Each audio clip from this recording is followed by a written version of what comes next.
I want to take this opportunity to express my appreciation for the hundreds of thousands of messages, nearly 800,000 in all, which my children and I have received over the past few weeks.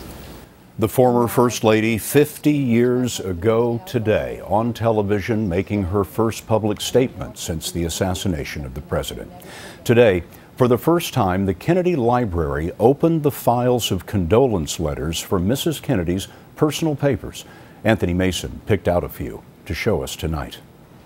44 boxes of letters, some 7,000 in all, were kept in Mrs. Kennedy's personal collection. Whenever I can bear to, I read them. They came from ordinary people all over the world. An Italian sculptor sent a photo of a bust he'd made of the president. A California artist sent a painting of the funeral cortege.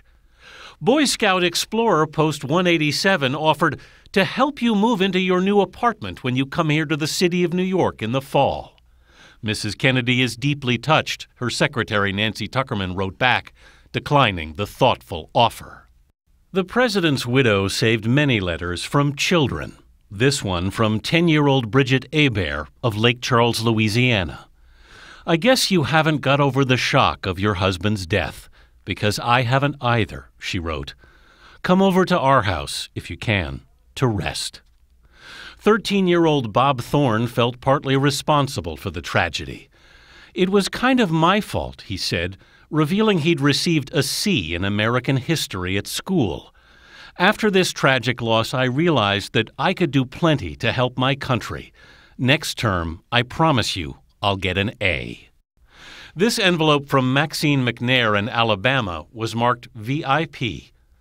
Mrs. McNair's daughter Denise and 3 other girls had been killed 5 months earlier in the bombing of the 16th Street Baptist Church in Birmingham. May I commend you for your wonderful display of courage, she wrote. Isn't it strange how people with so much to give to the world are taken?